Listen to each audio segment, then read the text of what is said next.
Welcome to this episode of Kill the Cat, where we're discussing Lana and Lilly Wachowski's sci-fi classic, The Matrix.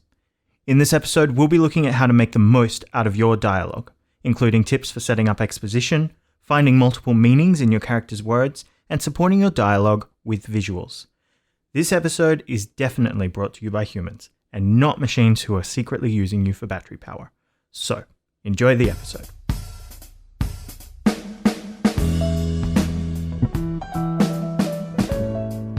Welcome to Kill the Cat. We are coming to you from week number 9 of our Sydney lockdowns here in Australia, which is good fun. But we've got a great little movie for you today. We are talking about The Matrix, and something that I know a lot of screenwriters I've talked to have struggled with, and that is dialogue. So, Kat, you have some experience with this film. I do have some experience with this film. This was my final project for high school back in the day. It was like a report on free will versus determinism based off The Matrix and George Orwell's 1984. And I was a bit of a nerd in high school, so I worked really hard on that, and I remember most of it.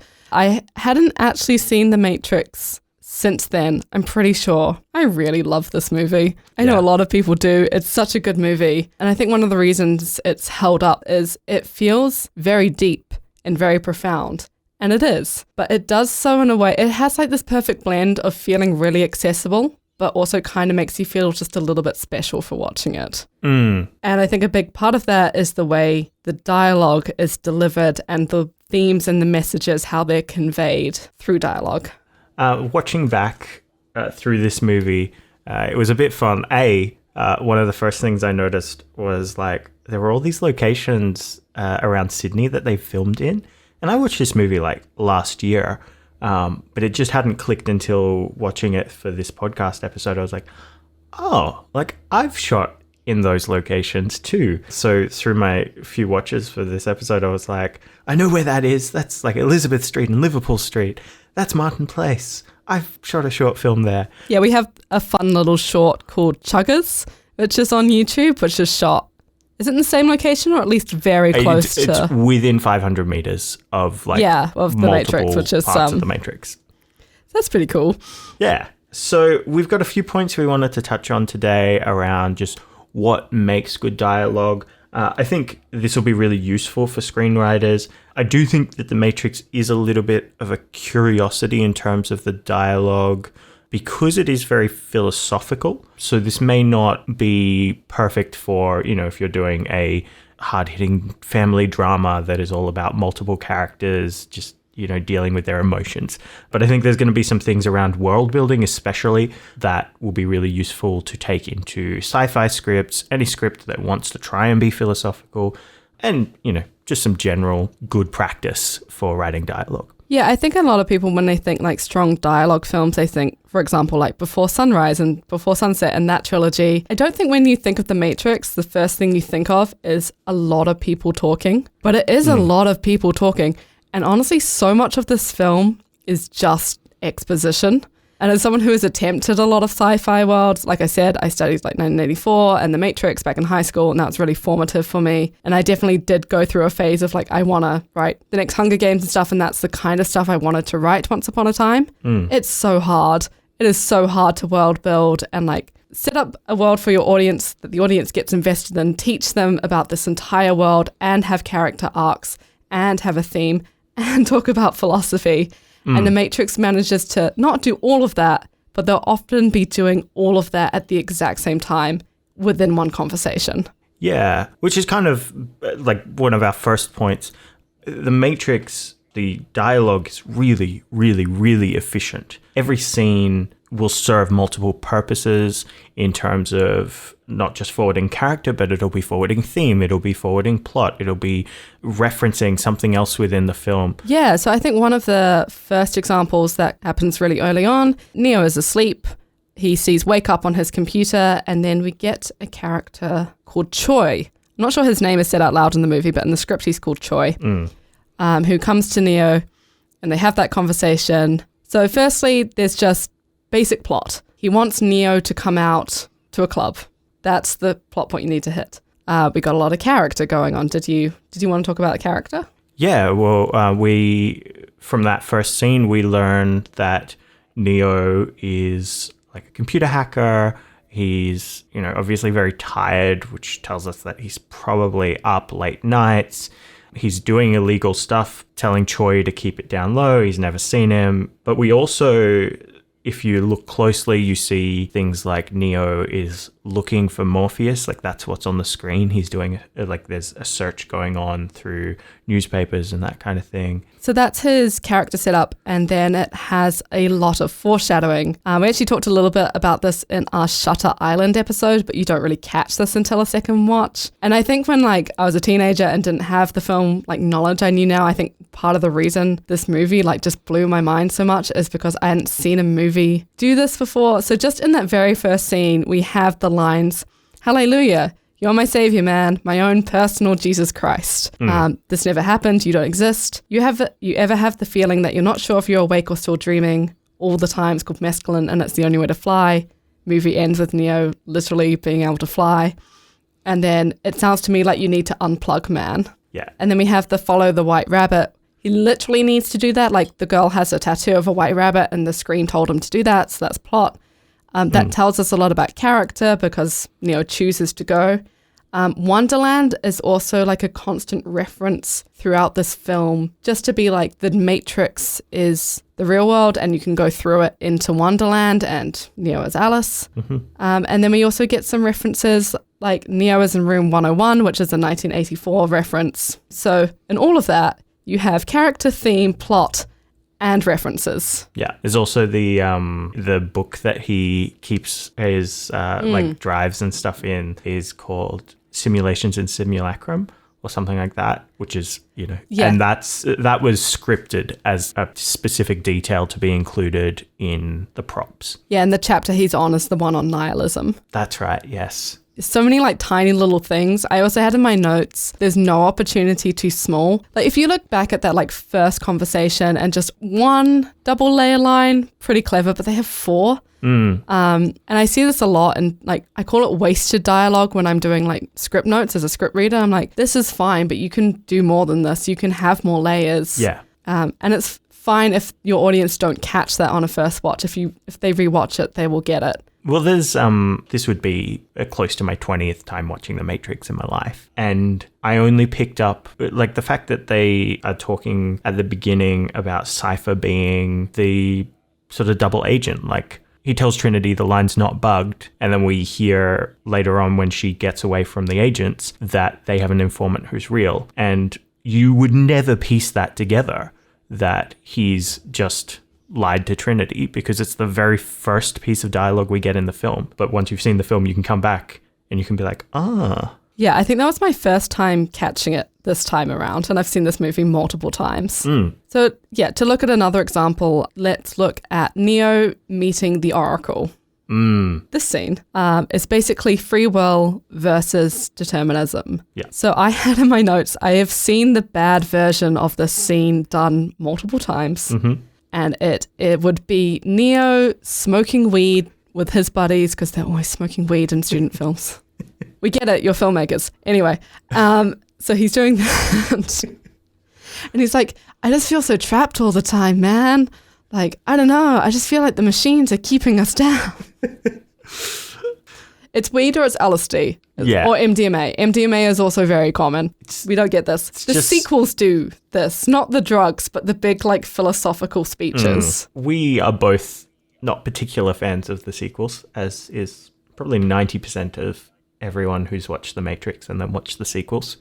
But it's interesting for me, I realized on this watch through, and just considering what a lot of the dialogue is doing to set things up, there's some really good plot elements to the films. I actually quite like where they go in terms of how they handle the system as a whole, and the idea that they do need to keep resetting it.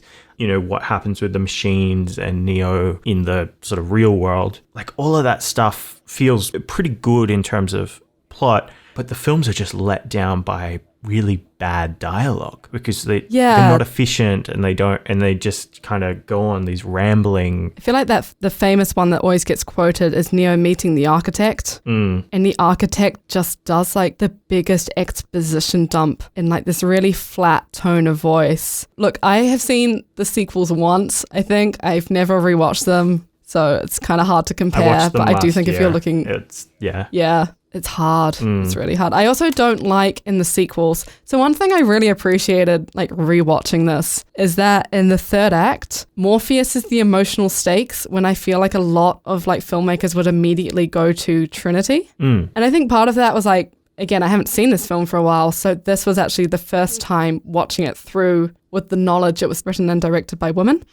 This isn't to do with dialogue. I just appreciated it, that the love interest wasn't the emotional stakes. It was the mentor and the character Neo has actually spent the most time with and like actually bonded with. Yeah, look, they do go for Trinity in the second movie. Yeah, and that didn't feel as real to me as the fear of losing Morpheus. Yeah, there's a few things in the Oracle that I really like. One of the things is that when she says, I can see why she likes you, obviously referring to Trinity, that line by itself confirms to us at the end of the movie that he is the one. Like one of the first lines that the Oracle gives him is confirming that he is the one. Yeah, because Trinity... Would fall in love. The Oracle told Trinity would fall in love with the one. Yeah. But she still goes on to tell him, that he's not. Yeah. So this whole thing is determinism versus free will.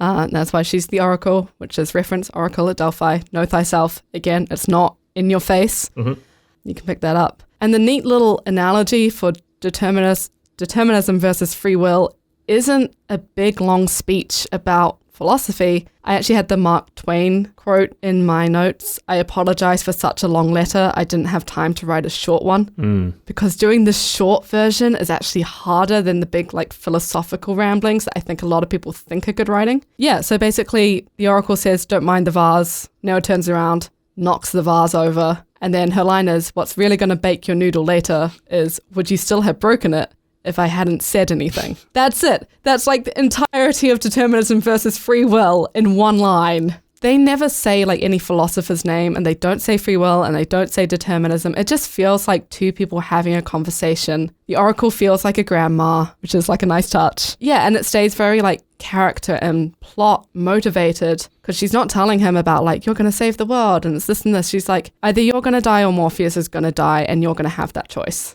And then it's up to the audience to look further into that. Like this film makes you work, but not in the way, for example, Donnie Darko does. My new thing on that this movie gave me, my new like opinion, a film is not good if you have to Google it. Yeah. Therefore, people are going to hate me. Therefore, Donnie Darko is not a good film. I'm sorry. But I still quite like that movie. But I did have to Google it to understand. It's even worse if you have to Google it and then pretend you didn't Google it, just so you can seem cool. Yes. If you want to do a deep dive and pick up all the references and pick it apart and go down into it and analyze it, you get rewarded for that work, because you can tell the Wachowskis have put the time and research into that. But you can also just get what this film is saying without having to do all that work. And I think that's where that idea of like having all those layers of dialogue. Yeah, having all those layers of dialogue, but also making them accessible. There's all these other films that would go the other way, where they have this complex dialogue and they've put work into references and obscure bits of information and that kind of thing. But they've done so much of that they haven't made it accessible to anyone who doesn't then go and do an incredibly long study of every single reference in the thing, which is just kind of crap to your audience. So I think the best example of this is 2 lines midway through the movie, and it's when they're like rebuilding Neo's body, and he says, why do my eyes hurt? And Morpheus says, you've never used them before. Okay, this is 2 lines of dialogue. This is everything these 2 lines of dialogue are doing. Okay, number 1, it's giving us physical exposition. So Neo has essentially been grown in a vat and has just been released, and they are now having to rebuild his body so he can exist in the real world. So that's the exposition it's giving us. It's giving us character work. So it's showing that Neo is now in the real world. He's been given the truth of the Matrix, and he is learning about how to properly use his body, and he's waking up. It has a thematic purpose. Neo now has a new perspective on the world. So why do my eyes hurt? This is more the philosophical thing of like, you're now finally seeing the world for the way it is. He's having his mind freed, and we're having our minds freed through him. It's also an analogy because it's Plato's allegory of the cave. So this is essentially Neo has been watching the shadows on the wall, and he's finally gotten free and come out into the sunlight for the first time, which is what happens in the allegory of the cave. He's seeing the real world and it's hurting his eyes. That's 2 lines of dialogue, and it is doing all of that work. If that's not efficient, I don't know what is. I don't think you get more efficient than that. No. Other lines, there is no spoon. Like that's saying like, yeah, it's just code. None of this is real. And if you get past the code and if you think this and you think this, but they don't have that conversation. It's 4 words. There is no spoon. Yeah. And we get it. On the flip side of this, there's a lot of dialogue that serves sort of all these purposes. There's choices of what to not include that I think are just as important. Like, we don't get any backstories. We don't get anything that's unimportant. And even when they do give us sort of exposition, they really only give us the detail we need. And that gives space for those deeper philosophical notes and conversations to be included. When we learn about Zion, and when we learn about, the blackout of the sun, when we learn about, the humans being ground up and fed back to themselves. We learn all that, but we don't get minute details about that. We get like a line or two saying each of those things, and then we move on because they're not important to the plot, but they give us a great sense of world building. And so part of being that efficient as well is not giving us stuff we don't need. Yeah, so if we think about all the characters that are on the Nebuchadnezzar, we get that Tank and Dozer were organically born in the real world. That's about as close to like character backstory as we get. And it's fine. Like, we don't need to know where Trinity came from or why Cypher feels this way. I'm sure the Wachowskis know, and probably the actors know, and that's fine. Like, you can have those backstories. They just don't necessarily need to go in your script for us to get what you need to do with these characters. And even we only find out about Tank and Dozer, like, that's a way to reveal Zion. And like, just tell us a little bit more about like what is happening underground. Tells us as well that they need to be deep underground where the earth is still warm enough to sustain humanity. We don't even really get a lot of information about Neo. No. As like a person. We get, you've been living 2 lives. One of these lives has a future. But yeah, like, he's a hacker who works a day job at a reputable software company. Yeah. You had in your notes as well the clever choice to have Neo already kind of know about the Matrix when we start. Yeah, it's a really interesting sort of development of the ignorant protagonist device, where he is ignorant because he hasn't been to the real world. But he's not completely ignorant because when he starts the film, he knows about the Matrix. He just doesn't know exactly what it is. He knows about Trinity and Morpheus. He just hasn't met them before. There's all these things that he's kind of clued in on, and he kind of gets, like, he has a sense that the world isn't right, which I think that feeds into our own senses as an audience. But kind of having him partly aware means that you don't need to do as much exposition because he's okay to just kind of get like what he needs and he can extrapolate the rest. And so you only need to give us as much as you give him. Yeah, and I think because they asked the question very early on, what is the Matrix? And then we want to know that. So when we get to like that big exposition dump with Morpheus, like we're dying to know what it is. So we're hanging off Morpheus's every word. And also it kind of feeds into that, I think that feeling all of us has, like Bo Burnham calls it that funny feeling of just like the world is wrong. And we know the world is wrong. Like there's a line from Morpheus, he's like, you feel the Matrix when you go to work or go to church or pay your taxes. Again, very efficient because it's commenting on corporations, religions, and the government all at once. And I think we do feel controlled a lot of the time. And it's kind of digging into that feeling that we have that Neo already has. But yeah, it's not Harry Potter being taken to Hogwarts who needs to get explained every little thing to him. And even like some of the mechanics of how the Matrix works, like the fact that they can load training programs. We don't go through and watch Neo's first training program. We just see him get into the chair, he gets plugged in, and then he's learnt a thing and he's like, yeah, let's do that again. The other thing is, like, the movie never repeats itself. I feel like that's something that I learned early on in screenwriting is like, never say the same thing twice. because you've already given the audience that information. The only time this movie repeats itself is when someone else is giving their perspective. So we hear thoughts about the humanity and the Matrix from Morpheus, and then we hear it from Cypher, but we hear it from Cypher talking about the fact that he would prefer ignorance to and living in the Matrix than living in the real world. And then we hear from Agent Smith, who talks about the fact that humanity is a virus. And so we do get a couple of moments of like people kind of addressing the same topic, but there's no need for repetition. Like once we have a piece of information, we just move forward with it. And ideally that information is relevant enough to the plot that it is used later on in the film, so it kind of sticks with us. So we've just talked a lot about dialogue having multiple layers, not giving us stuff we don't need, like we don't need all the character backstory, skipping over certain things. For example, like Neo kind of already knows what the Matrix is, and that gives us a nice little fast forward. But how do you pick? How do you pick what is relevant, what is irrelevant, and how do you cut the irrelevant stuff out? Yeah, well, I think for that, you need to know where you're going for the film, right? And so you had in your notes, and I stole this point because I love this point, but the idea of like working from your third act backward. Okay, so sounds really obvious when you say it out loud, but as someone who has like attempted this kind of movie a few times and found it really, really hard to get to that third act and like have your audience still follow what's going on, I've always done this in short films, which in some ways makes that even harder. But basically, you have your third act and you have everything that happens in your third act. And then acts 1 and 2 is just setting up the third act. And it's nothing else. Again, that sounds obvious, but I'm going to break down why that was such a revelation for me for this movie. So acts 1 and 2 is just the exposition needed to understand what's going on in act 3.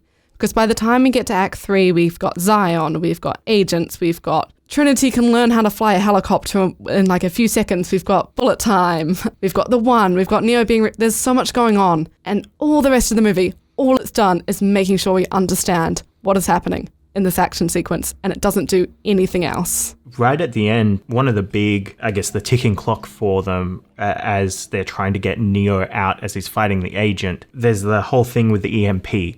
And I really, that one stood out to me because it's introduced earlier in the movie, but they don't need to use it. And then when we get to Act 3, the Sentinels have found them because Cypher gave up their location. And there's a couple of things that happen with that where Agent Smith wants to go chase Neo, even though they will find him in the real world.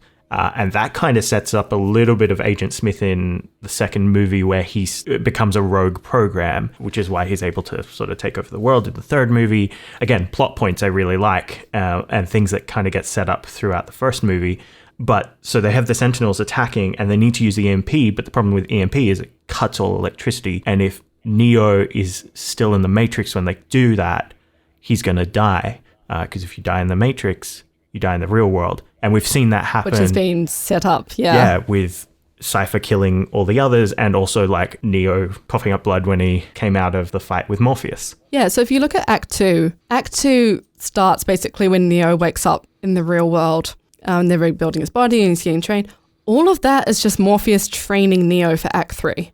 That's what the entirety of like the second act is. We get like hints of like what Cypher's doing, what Trinity's motivations are going to be. It's just there's so much time spent training. Morpheus is just explaining things to Neo that we will need to know to understand the third act. And if that sounds obvious, and if that sounds easy, think of the amount of sci-fi movies out there that have amazing premises that just have terrible third acts. So like there's a movie out there called In Time with Justin Timberlake, which is like time is like currency. And there's so many movies like that of like cool setup does not pay off in the third act at all. Like it gets boring after Act 1. And The Matrix, I think, is actually one of the very few like high concept sci-fi films out there that has just the most perfect and incredible third act. And that's why. One of the things I love, just going back to Morpheus training Neo, is as well the dialogue throughout this film is really used to elevate a lot of the action scenes. Like the action in this film is phenomenal. It stands out as one of the great action films. But there's moments where they've used dialogue either through setting up things, like they use dialogue to really set up the agents as a serious threat for Neo. From the starting scene where Trinity is like on the floor when she's jumped through the window and has to like psych herself up to escape the agent. Like there's that much fear from someone who is super cool and can do all this badass shit. Cypher tells Neo, like, you see an agent, you do what we do. Run. The idea that agents could be anyone, and even just Agent Smith's first encounter with Neo, one of my favorite scenes. But what good is a phone call if you're unable to speak? That's so creepy. Is so creepy and off-putting. It's so menacing, that line of dialogue. And so by the time we get to Act 3, as you're saying, we know the agent is a threat. And so that's all elevated by dialogue throughout the first 2 acts. In the scene with Morpheus and Neo fighting, the fight isn't actually about seeing if Neo's learnt how to fight. And you kind of touched on this, but yeah, it's about Neo freeing his mind. And that's what everything that Morpheus is telling him in that scene is about. He's saying, none of this is real.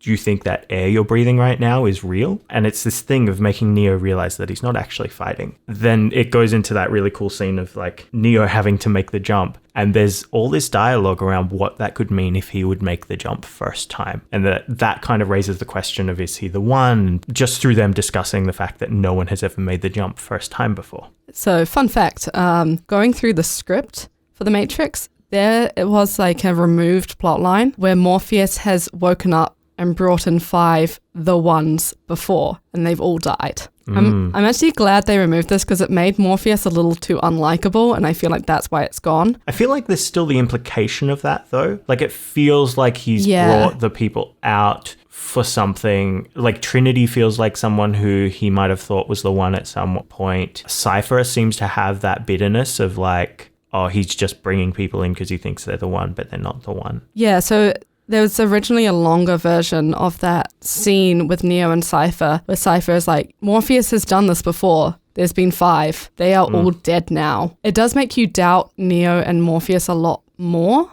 Now, you had a point as well on some of the language used throughout the film. Yeah, so again, we've seen a lot of like these sci-fi things, and one of the things, like exposition is so hard for sci-fi, and one of the hardest things to catch your audience up on is like the jargon and the slang of the world, and there's probably like lots of different words for things, and the audience has to learn them and know what they mean. There isn't really any of that in The Matrix. Like, we have the word matrix, we have sentinels, and we have the construct where they get their supplies. That's kind of it, though. There's not like a whole new language that you have to learn. It's actually one of the reasons I have read Neuromancer and like William Gibson's work, which inspired a lot of this. Maybe if I reread it now, I'd like it. I found that really hard to read because it had so much jargon in it.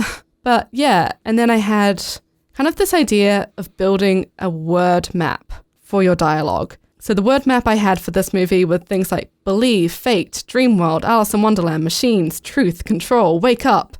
And these are like repeated terms. I think as we said earlier, it doesn't get repetitive, but I just think this works so much better than, like coming up with a whole new language and trying to teach your audience that. And it's that thing about accessibility, right? Like, if you can keep your language simple, like I would argue even terms like the Matrix and Sentinel, like a Sentinel isn't that far out of most people's vocabulary, I don't think. Like, I think that's something we can pick up on quickly. There's no terms that like don't mean anything in the real world. And as we talked about like in our first section, instead of like having a long process of like, how do you wake Neo up? And like, this was your point on the Kansas line when Neo's like, what's going on? When he's like touching the mirror and it's turning silver. My point for this was like the idea of introducing your world in broad strokes rather than in fine details. There's that whole thing of him being a not quite ignorant protagonist.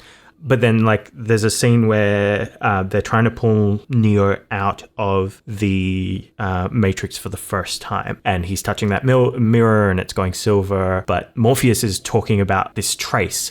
And it's probably the most like jargony section of the movie. And Neo's like, what does that mean? And Cypher says, means Kansas is going bye-bye.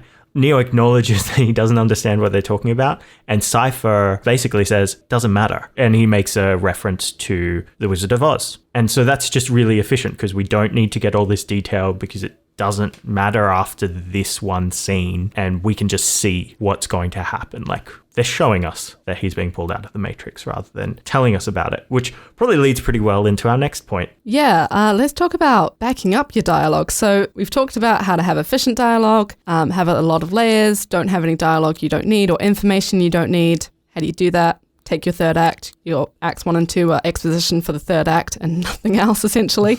But now we have that. Let's talk about how to support that dialogue in other ways. I mean, the famous rule of show, don't tell, and the visuals in this movie are really strong. When Morpheus is telling us about the real world and what's happened, and like the fact that the skies were blotted out and like AI kind of took over, we get to see sort of these really grand shots of like what's happened to the world. And that means that we don't need to get heaps of exposition. We just kind of need to get the main points, which are they developed AI took over, they tried to blot out the sun so that the machines couldn't get power, the machines decided to use humans as a source of power. Yeah, and then we just have all that to turn humans into this, and Morpheus just like holds up a battery. Which is a fun little payoff because Switch calls Neo a copper top in like one of the first scenes where they're together, which is a slang term for a battery. Opportunity too small. The most famous scene of The Matrix, which is the red pill, blue pill. Morpheus is offering Neo a choice. He can learn what the Matrix is, or he can forget basically everything he's learned. Yep. You'd pick the red pill or the blue pill. No fancy jargon, no fancy slang. There's not even like a lot of explanation behind it. They tell us that the pill is part of the trace program later on, but that doesn't matter in the moment. Yeah. It's a choice that he needs to make. Yeah, so when Morpheus is doing that big exposition dump, he even says no one can be told what the Matrix is. You have to be shown. That scene of Neo waking up in the vat with all the, what do you call them? All the tubing? like tubes, yeah. Like in his spine and stuff, and then he looks out and it's just all these pods, and you're like, oh my gosh. Like, I am so glad that they didn't say, hey, so humans are being grown in vats and they're batteries. We learn that later, but we get that like visual first. Yeah. And it's a pretty obvious being born metaphor. We see a baby later with all the tubing in it. Yeah. Well, that's a horrifying visual. And it's as Morpheus is telling us about the fact that they grind up the dead people to feed the new people. Yes. Yeah, when Neo's being trained, he's always doing something. Usually with Morpheus, they're always in action, they're always moving. Yeah. Well, this is kind of like, you know, we talked about John Wick being like a fantasy film wearing like an action film's costume. And this is kind of doing a similar thing. Like, this is a philosophical conversation wearing an action film costume. So there is something deeper going on underneath, but they keep it interesting by using an action film. I know Kung Fu. Show me. And then the other thing I really liked, I always like when a film does something that I'm like, oh, I don't do that. I wish I could do that. And that is just the sheer amount of monologues in this film, like really cool, well-written monologues. I think that's the key, right? Because if we can all think of things we've seen with bad monologues, and especially like having read a lot of like first draft scripts and scripts by new writers, like you just get some really bad monologues that just go forever. Also very hard for like an actor to pull off and keep it interesting. So yeah, we get basically when Morpheus is telling Neo about the Matrix, it's not a back and forth, which I really like, because I think like my instinct as a writer would be to like have that as a conversation, and this is just the better choice. Like, it's essentially Morpheus, and we talked about having all those visuals, which keeps it interesting. But yeah, a lot of it is Morpheus monologuing to Neo, keeping it interesting. And then we also have the monologue near the end where Agent Smith is like calling humanity a virus. To Morpheus, and brilliant. It's just Hugo Weaving having way too much fun. I feel like Hugo Weaving gets to have way too much fun every time he's talking in this movie. Like he's having a great time. Oh, yeah. This is obvious, but like he just doesn't feel human. So when he's monologuing to Morpheus, instead of that being like a debate between him and because we know what Morpheus thinks. Is what you said. He's told us already. Exactly. About like never like repeating stuff and not having dialogue you don't need. We are very firm on what all of Morpheus's beliefs are. So having him argue with Agent Smith isn't relevant, but just hearing Agent Smith, and it's not just like a computer program being like, I was programmed to do this, so I will do this, but just being like, it's a virus. You are a virus. I think there's something really powerful as well in just like, again, building him as a villain. And this is a little tangent, but the idea of like, he is so robotic until we get to the end where he becomes emotional. Like he doesn't feel human, but he feels emotional. And the idea of a machine beginning to feel emotional is really scary. Especially when those emotions are hate and like disgust. Yeah. Yeah, I always love the moment because he's taking off like his sunglasses and his earpiece to like talk to Morpheus this way. And then the other agent comes and there's just this moment of like, what are you doing, man? Like, what? Yeah. Which again sets him up for the second and third movies, which is where I'm like, the more I think about the things that are set up in this movie that pay off in those movies, I'm like, they work. They just shot themselves in the foot with the dialogue. They really did. Yeah, other little monologues in here. Trinity's I love you monologue to Neo at the end because power of love. Yay. And then it's not quite a monologue, but Cypher's scene with the steak, where he's talking about like, I know the steak isn't real, but when I put it in my mouth, it's juicy and it's good. And it's a great setup for his actual monologue when he's pulling the plug on Switch and APOC and talking about the idea that the real world is worse than living in ignorance. Yeah, and you need that character in here. Because it's a sympathetic point of view. Like, it's a point of view that we can understand. I think that's something, that comes back to our Thanos episode, right? Of making compelling villains. But, like, we can understand why someone like Cypher, who's been pulled out to just live in this terrible world, would want to go back in. We can understand why Agent Smith sees the world as a virus.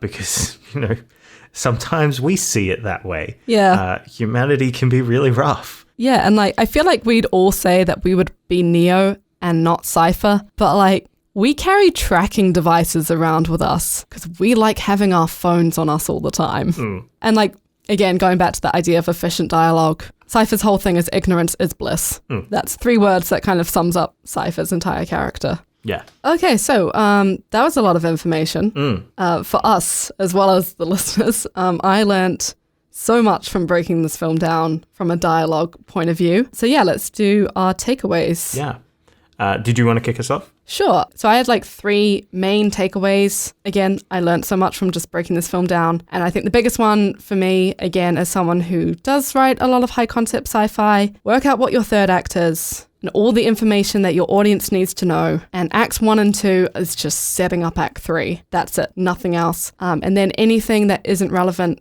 to act 3 can be cut. Use of monologues, again, that's not something I tend to go towards as a writer, but just seeing how well they're used here. And then that idea of taking your big philosophical ideas and finding a way to express them in a couple of sentences or an analogy like the red and blue pill or knocking over the vase.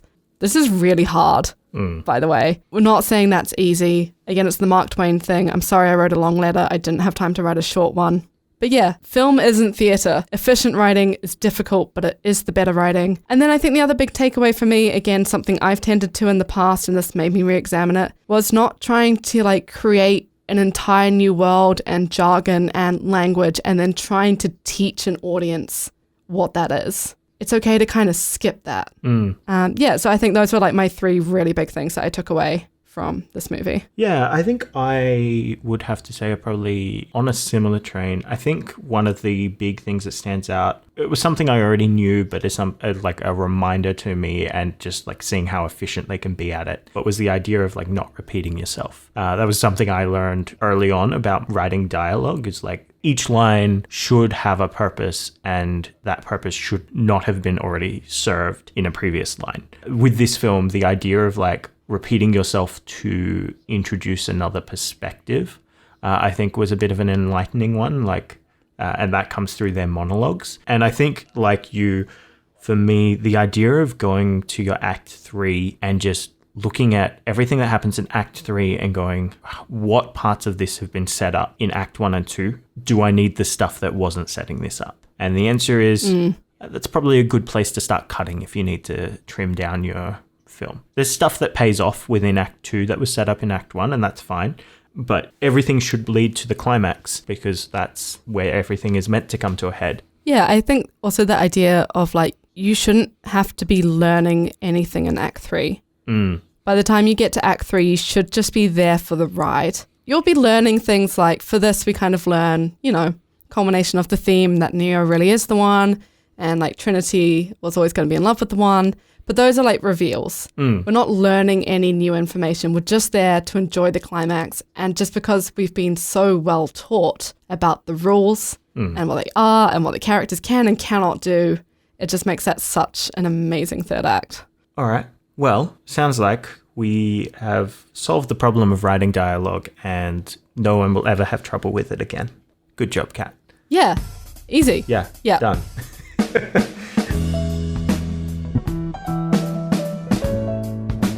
That was our episode on The Matrix and how to create meaningful dialogue. If you liked it and want to hear more, you can subscribe to us on YouTube or your podcast platform of choice. We've got upcoming episodes on Pirates of the Caribbean, Atlantis, The Emperor's New Groove, and Avatar. Just for fun, Kat and I both have short films on our YouTube channels that we filmed in Martin Place, which is where parts of The Matrix were shot. So we've left links for them in the description, just in case you wanted to check them out. Until next time, this has been Kill the Cat.